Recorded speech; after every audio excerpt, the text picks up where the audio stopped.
सबसे पहले आपको खबर दें, इस साल हज होगा। सिर्फ सऊदी अरब में मुकीम अफराद ही हज की सादत हासिल कर सकेंगे।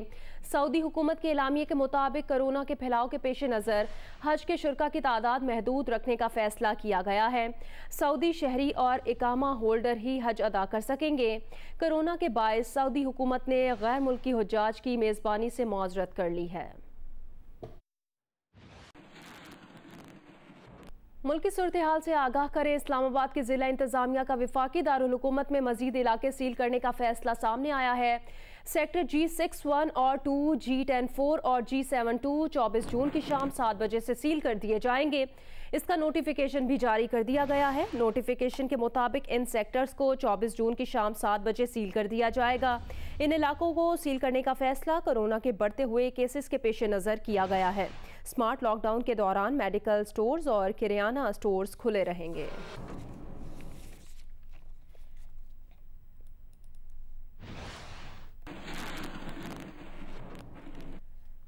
अभी आपको बताएं, कराची के 2 अजला में स्मार्ट लॉकडाउन के मुस्बत नताइज आना शुरू हो गए हैं। मलीर और ज़िला गरबी में नए केसेस में कमी आने लगी है।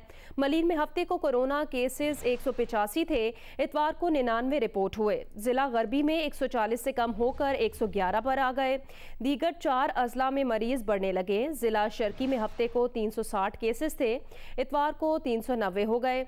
ज़िला जनूबी में 346 से बढ़कर 363 हो गए। ज़िला वस्ती और कोरंगी में भी केसेस में इजाफा रिपोर्ट किया गया है।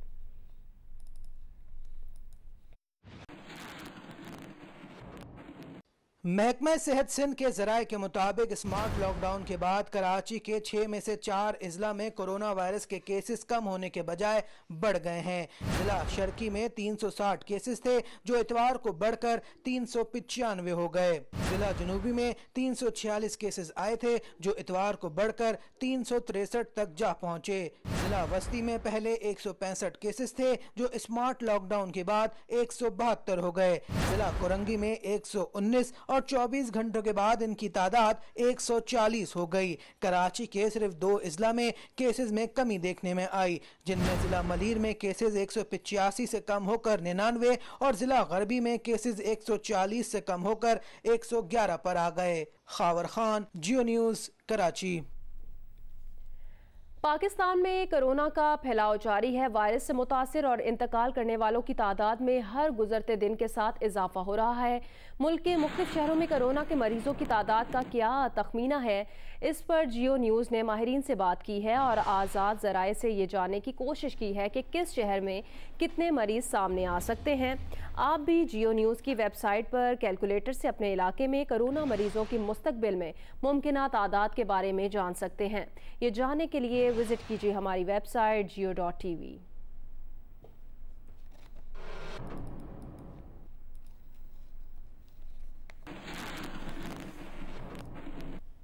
इंग्लैंड जाने वाले पाकिस्तानी स्क्वाड के 3 क्रिकेटर्स के कोरोना टेस्ट मुस्बत आ गए। पाकिस्तान क्रिकेट बोर्ड के मुताबिक फास्ट बॉलर हारिस रऊफ, नौजवान बैट्समैन हैदर अली और leg spinner Shadab Khan virus का शिकार हुए हैं। तीनों क्रिकेटर्स के टेस्ट इतवार को रावलपिंडी में हुए थे। क्रिकेटर्स को सेल्फ आइसोलेट होने की हिदायत कर दी गई हैं। उस्मान शिनवारी और इमाद वसीम का कोविड-19 टेस्ट मनफी आया है। दोनों 24 जून को लाहौर में रिपोर्ट करेंगे। आगे बढ़ें, आपको खबर दें, वज़ीर आज़म इमरान खान ने लॉकडाउन को एक बार फिर मुखालफत कर दी है। उन्होंने कहा कि सूबे उनसे पूछ लेते तो कभी ऐसा लॉकडाउन ना होने देते। उन्होंने कहा कि उन पर बड़ी तनकीद हुई, लेकिन शुक्र है उनकी बात सुन ली गई। एहसास प्रोग्राम से मुतालिक इजलास की सदारत करते हुए उन्होंने कहा, उन्होंने कैश तकसीम करने के लिए लाड़काना का दौरा किया। समझ नहीं आई कि वहाँ छाबड़ी वालों को क्यों बंद कर दिया गया। लॉकडाउन के आगाज़ में गरीबों के मोहल्ले में जाने वाली गाड़ियों पर हमला होना शुरू हो गया था। अगर वो लॉकडाउन की मुज़ाहमत ना करते तो यहाँ भी भारत जैसे हालात होते। इसके साथ ही वज़ीर आज़म ने खबरदार किया कि कोरोना से मुतालिक अगला महीना बहुत मुश्किल होगा। मेरे से अगर वो पूछ लेते सूबे तो मैं कभी इस तरह का लॉकडाउन ना होने देता, क्योंकि जब आप लॉकडाउन करते हैं तो पहले आपको ये सोचना चाहिए कि हमारे लॉकडाउन से माशरे के मुख्तलिफ लोगों के ऊपर क्या असरात आएंगे। अल्लाह का शुक्र है मैंने प्रेशर रेजिस्ट किया और नहीं किया। वो आज हिंदुस्तान के अंदर जो गुर्बत फैली है कोई अंदाज़ा ही नहीं लगा सकता कि कितने लोगों का क्या हाल बना है। मैं भी अभी लड़काना गया पैसा डिस्ट्रीब्यूट करने देखने के लिए, और उधर मैंने यही देखा कि वो बेचारे कोई तरखान है, कोई दर्जी है, कोई और कई, मुझे अफसोस हुआ कि लड़काने में कोई उसमें से 20% छाबड़ी वाले थे। तो मुझे अभी तक ये नहीं समझ आई कि छाबड़ी वालों को क्यों बंद कर दिया हमने।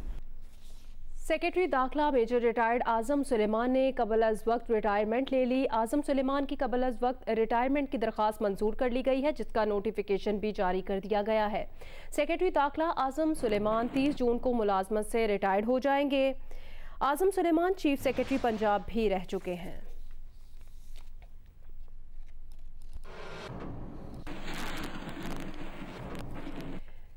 विफाकी वजीर इत्तलात तो नशरियात सेनेटर शिबली फराज ने कहा कि वजीर आज़म इमरान खान की तनख्वाह में इजाफे का इल्ज़ाम झूठ पर मबनी है। अपने बयान में सेनेटर शिबली फराज ने कहा, मुंतखब नुमाइंदे की जानिब से ये इल्ज़ाम गैर जिम्मेदाराना है। इससे पहले आज कौमी असम्बली के इजलास में मुस्लिम लीग नून के रुकन इबादुल्ला खान ने दावा किया था कि वजीर आज़म की तनख्वाह 2 लाख से बढ़ाकर 8 लाख कर दी गई है।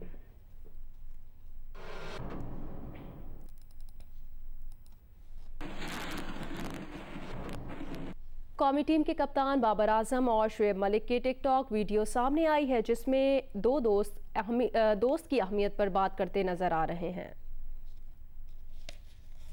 ये सोच समझ के आपने जवाब देना है, गर्लफ्रेंड या इमामुल हक। ओए ओए, दोस्त दोस्त ही है इमामुल हक। हाँ यार, वेरी गुड। कराची तैयारा हादसे के जिम्मेदार पायलट और एयर ट्रैफिक कंट्रोलर थे। लैंडिंग के वक्त तैयारे के कॉकपिट क्रू ने एयर ट्रैफिक कंट्रोलर की हिदायत को नज़रअंदाज किया, जबकि एयर ट्रैफिक कंट्रोलर भी हिदायत पर अमल दरामद कराने में नाकाम रहा। एयरक्राफ्ट एक्सीडेंट इन्वेस्टिगेशन बोर्ड की अबूरी रिपोर्ट में इंकशाफ हुआ है।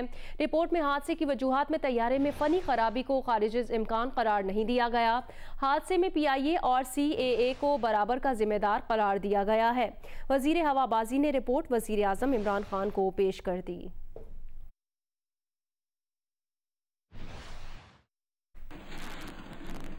Army chief general Qamar Javed Bajwa ने Pakistan naval war college Lahore का दौरा किया। ISPR के मुताबिक आर्मी चीफ ने 49वें नेवल स्टाफ कोर और फैकल्टी मेंबरान से खिताब किया। खिताब में आर्मी चीफ का कहना था, naval war college Lahore Pakistan navy का एक मोतबर इदारा है। नेवल वॉर कॉलेज से पाकिस्तान की मुसल्लह अफवाज और दोस्त ममालिक के अफसरान तरबियत हासिल करते हैं। आर्मी चीफ ने कहा कि नेवल वॉर कॉलेज से ट्रेनिंग के बाद अफसरान अहम कमान और स्टाफ जिम्मेदारियां संभालते हैं। ISPR के मुताबिक core commander Lahore lieutenant general Majid एहसान भी इस मौके पर मौजूद थे। नेवल वॉर कॉलेज में आर्मी चीफ यादगार शोहदा पर भी गए, जहां उन्होंने फाते पढ़ी और फूल रखे।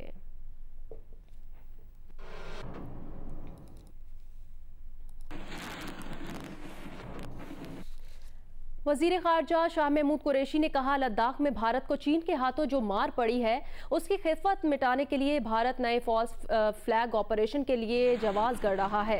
उन्होंने कहा कि कश्मीर पर इस्लामी कॉन्फ्रेंस तंजीम राब्ता ग्रुप के हंगामी इजलास में उन्होंने वाजे किया कि भारत कश्मीरियों के जज्बा हुर्रियत को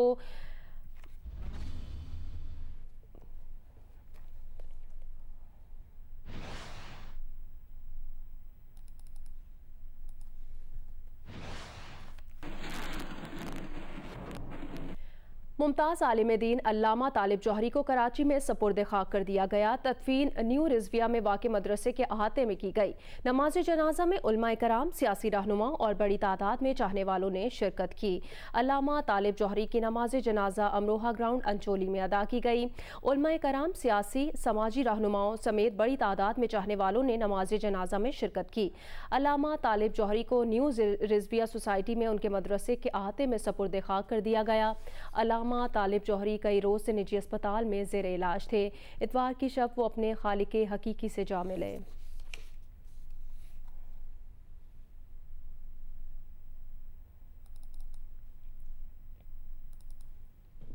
आगे बढ़ें, आपको खबर दें, लाहौर हाई कोर्ट के 2 रुकनी बेंच ने जंग ग्रुप और जियो के editor in chief Mir Shakeel उर रहमान की दरख्वास्त से जमानत पर समाअत की। बेंच के सरबराह जस्टिस शहबाज रिजवी ने बावर कराया कि उनके फेलो जज जस्टिस मोहम्मद सरदार अहमद नईम की फ़ाइल में नैब के जवाब की कॉपी मौजूद नहीं। नैब हाई कोर्ट ऑफिस में फ़ाइल के साथ जवाब लगाकर जमा कराए। इस पर नैब के प्रोसिक्यूटर ने बताया कि उन्होंने 4 कॉपियाँ जमा कराई थीं। अगर 4 कॉपियाँ ना हों तो हाई कोर्ट ऑफिस जवाब जमा नहीं करता। अदालत ने रजिस्ट्रार ऑफिस को नैब के जवाब की कॉपियां फाइल के साथ लगाने का हुक्म देते हुए मजीद कार्रवाई 7 जुलाई तक मुलतवी कर दी। लाहौर से रिपोर्ट करेंगे उस्मान भट्टी। लाहौर हाई कोर्ट के जस्टिस शहबाज रिजवी और जस्टिस मोहम्मद सरदार अहमद नईम पर मुश्तमिल 2 रुकनी बेंच ने मीर शकील उर रहमान के 34 साल पुराने अराजी के मामले में दरखास्त पर जमानत पर समाअत की। अदालत ने नैब के वकील से इस्तफसार किया कि नैब ने जवाब जमा करा दिया है। नैब के वकील सैयद फैसल रजा बुखारी ने बताया कि मुकम्मल जवाब जमा करा दिया है। बेंच के सरबराह जस्टिस शहबाज रिजवी ने कहा कि मेरे फेलो जज जस्टिस मोहम्मद सरदार अहमद नईम की फाइल में नैब के जवाब की कापी मौजूद नहीं। नैब हाई कोर्ट ऑफिस में फाइल के साथ जवाब लगाकर जमा कराए। इसके बाद केस सुनेंगे। इस पर नैब के प्रोसिक्यूटर फैसल रजा बुखारी ने बताया कि उन्होंने 4 कापियां जमा कराई थीं। अगर 4 कापियां ना हो तो हाई कोर्ट ऑफिस जवाब जमा नहीं करता। अदालत ने रजिस्ट्रार ऑफिस को नैब के जवाब की कापियां फाइल के साथ लगाने का हुक्म देते हुए मजीद कार्रवाई 7 जुलाई तक मुलतवी कर दी। दौरान समाअत अदालत ने इस्तफसार किया कि क्या मीर शकील उर रहमान जिस्मानी रिमांड पर हैं। मीर शकील उर रहमान के वकील अमजद परवेज ने बताया कि नहीं, उन्हें जुडिशल रिमांड पर जेल भिजवाया जा चुका है। नैब के जवाब के मुताबिक मीर शकील उर रहमान से इन्वेस्टिगेशन मुकम्मल हो चुकी है। अदालत ने पूछा कि 7 अप्रैल के बाद मीर शकील उर रहमान के खिलाफ क्या मवाद रिकॉर्ड पर आया। वकील ने बताया कि Bashir Ahmad director land development और DG LDA हुमायूं फैज रसूल के बयानात नैब हुकाम ने कलमबंद किए। नैब ने 1986 के LDA के 2 अफसरों के बयानात भी कलमबंद किए। अमजद परवेज एडवोकेट ने कहा कि नैब ने गिरफ्तारी से कबल अपने ही बनाए गए SOPs की खिलाफ वर्जी की। दौरान तफ्तीश मीर शकील उर रहमान से कुछ बरामद नहीं हुआ। 34 वर्ष कबल खरीदी गई प्रॉपर्टी के तमाम शवाहिद नैब को फराहम कर चुके हैं। नैब ने मजीद कुछ बरामद नहीं करना। मीर शकील उर रहमान को जमानत पर रिहा किया जाए। अमजद परवेज एडवोकेट ने अदालत को मजीद बताया कि मीर शकील उर रहमान की वालदा की उम्र 96 वर्ष है। वो बीमार हैं, उनकी देखभाल करना है। दरखास्त गुजार के बड़े भाई इनकी हिरासत के दौरान ही वफात पा चुके हैं। अब फैमिली की देखभाल भी दरखास्त गुजार ही को करना है। अदालत ने मुख्तसर कार्रवाई के बाद समाअत मुलतवी कर दी। अभी आपको खबर दें, कोरोना वायरस के फैलाव को रोकने के लिए लॉकडाउन की हिकमत अमली मुल्क की मईशत और आम आदमी की ज़िंदगी पर मनफी असर डाल रही है। गैलप पाकिस्तान के सर्वे ने नई तफसील पेश कर दी है। 88% अफराद आमदन में कमी से परेशान हैं। तनख्वाहदार तबके से ताल्लुक़ रखने वाले 19% मुलाजमतों से महरूम हुए। लॉकडाउन में नरमी करके कारोबार खोलने के सवाल पर भी अवाम वाज़ेह राय देने में नाकाम रही। सर्वे में मजीद क्या है, जानते हैं इस रिपोर्ट में। लॉकडाउन में नरमी करके कारोबार खोले जाएं या नहीं, इस पर पाकिस्तानी अवाम की आरा गैलप पाकिस्तान के सर्वे के जरिए सामने आ गई, जिसमें मुल्क भर से 1000 से ज्यादा अफराद ने बजरिए टेलीफोन हिस्सा लिया। लॉकडाउन में नरमी करके कारोबार खोलने के सवाल पर अवाम बटी हुई नजर आई। 47% ने इसके हक में राय दी तो 48% ने इसकी मुखालफत की। 5% ने इस सवाल पर कोई जवाब नहीं दिया। जिसके बाद गैलप पाकिस्तान ने अवाम से पूछा कि क्या कोरोना वायरस के बाद उनकी घरेलू आमदनी में कमी हुई है। जवाब में 88% ने कहा कि जी हाँ, ऐसा हुआ है, जबकि 12% ने कहा कि कोरोना वायरस से उनकी घरेलू आमदनी में कोई फर्क नहीं पड़ा। सर्वे में तनख्वाहदार तबके से भी सवाल किया गया कि कोरोना वायरस ने उन्हें कैसे मुतासिर किया है, तो 17% ने आमदन में कोई फर्क न आने का कहा। 19% ने मुलाजमत से हाथ धोने, 18% ने तनख्वाह में कटौती, 7% ने बगैर तनख्वाह के छुट्टी पर भेजे जाने, जबकि 4% ने तनख्वाह के साथ छुट्टी पर भेजे जाने का कहा। घर की बुनियादी जरूरियात पूरी करने के लिए खाने में कमी के सवाल पर सर्वे में 26% अफराद ने कहा कि उन्होंने ऐसा किया है। गुज़िश्ता सर्वे में ये शरह 23% थी। गैलप पाकिस्तान के मुताबिक घर की बुनियादी जरूरियात पूरी करने के लिए खाने की तादाद कम करने का कहने वालों में 9 लाख घरानों का इजाफा हुआ है। इसके अलावा सर्वे में तकरीबन 2 करोड़ अफराद ने घर की बुनियादी जरूरियात पूरी करने के लिए किसी दोस्त या रिश्तेदार से मदद मांगने, जबकि 70 लाख मजीद लोगों ने अखराजात पूरे करने के लिए ज़राए आमदन बढ़ाने पर गौर करने और 21 लाख मजीद घरानों ने घर के असासे बेचकर अपनी बुनियादी जरूरियात पूरी करने का कहा। अलबत्ता सर्वे में NGOs और हुकूमती इदारों से मदद लेने का कहने वालों में 12 लाख अफराद की कमी हुई है। गैलप पाकिस्तान के सर्वे में हर 4 में से 1 पाकिस्तानी ने घर की बुनियादी जरूरियात पूरी करने के लिए सस्ती ग़िज़ाई अशिया इस्तेमाल करने का कहा, जबकि हर 6 में से 1 पाकिस्तानी ने घरेलू अखराजात पूरे करने के लिए अपनी सेविंग इस्तेमाल करने का कहा। अमरीकी शहरी सिंथिया रिची ने दावा किया है उन्होंने बेनज़ीर भुट्टो से मुतालिक जितनी बातें की हैं वो उन्हें साबिक वज़ीर दाखिला रहमान मलिक ने बताई थी। इस्लामाबाद की अदालत में गुफ्तगू करते हुए उन्होंने कहा उनके ट्वीट को सियाको सबाक से हटकर समझा गया। उनका मकसद हरगिज़ बेनज़ीर भुट्टो की तौहीन करना नहीं था। I believe truth and justice will prevail. My original tweet was taken out of context. It was never intended to be disrespectful to anyone, alive, living, and especially a deceased female. And I always use Benazir Bhutto as an example that Pakistan itself has had a first female prime minister, and America has yet to elect a female head of state. Video that prompted my tweet when I saw and the abuse of a woman that was ordering the abuse of another woman, that instantly reminded me of something that I had gone through personally here in Pakistan, and it prompted me to speak out, and it prompted me to say that these are stories that I had been told by people in the late Benazir Bhutto's own party, and these stories, these horrific stories against Benazir Bhutto, were told to me by the then Interior Minister Rahman Malik, and I want to be very clear about that. अमरीकी सदर Donald Trump ने दावा किया है कि उन्होंने FBI को रंगे हाथों पकड़कर डेमोक्रेट्स की जानिब से अमरीकी हुकूमत और उसके मुंतखब सदर का तख्ता उलटने की साजिश नाकाम बना दी। सदर ट्रंप ने यह भी कहा कि वो मईशत बहाल करने के लिए 5.25 लाख फॉरेन गेस्ट वर्कर्स की जगह मकामी अफराद को रोजगार देंगे।